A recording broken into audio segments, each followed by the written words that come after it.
In watching the Phoenix Suns beat the New York Knicks on Wednesday night, one thing became very obvious to me.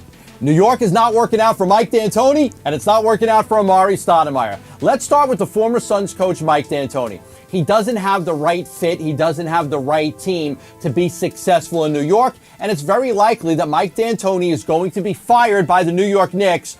If not sometime during this season, then by the end of this season. I think it's highly unlikely that Mike D'Antoni is the coach of the Knicks next season. Let's go over a couple of reasons why. Mike lost the one big battle in the organization. Mike D'Antoni did not want the New York Knicks to trade for Carmelo Anthony. He did not want that. He liked the team that he had. Raymond Felton at the point guard, Danilo Gallinari and Wilson Chandler outside knocking threes, and Amar'e inside alone. His team was going in the right direction. Since they made the trade for Carmelo Anthony, the New York Knicks are 20 wins and 26 losses. They're not playing very well, and Mike D'Antoni is likely going to lose his job because of that. And again, I point to one thing. He did not want them to trade for Carmelo Anthony, and they did. The owner, he jumped ahead of Mike. He made the deal, and I think that will ultimately spell the end for the Suns' former coach, Mike D'Antoni. Now let's talk about Amar'e Stoudemire. Amar'e had a chance to stay in Phoenix. The Suns were willing to offer him a contract, but they didn't want to go 5 years guaranteed for $100 million.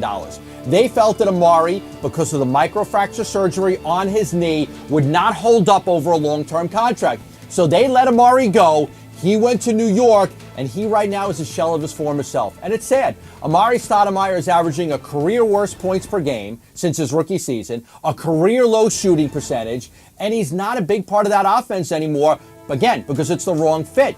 Amar'e's sitting out there. Tyson Chandler's in the lane, occupying space. Carmelo Anthony gets the ball in isolation all the time. There's very little pick and roll with Amar'e. He's basically just a jump shooter right now on the New York Knicks. So I think 2 years into Amar'e's tenure in New York, I think it's safe to say that the Suns did the right thing. Yeah, you'd like to have Amar'e Stoudemire here, but the bottom line is the Suns wouldn't be that much better. They would be better, but they wouldn't be that much better to justify that huge contract to Amar'e Stoudemire. So Amar'e struggling in New York, Mike D'Antoni struggling in New York, the Suns struggling in Phoenix. It's really a lose-lose for everyone.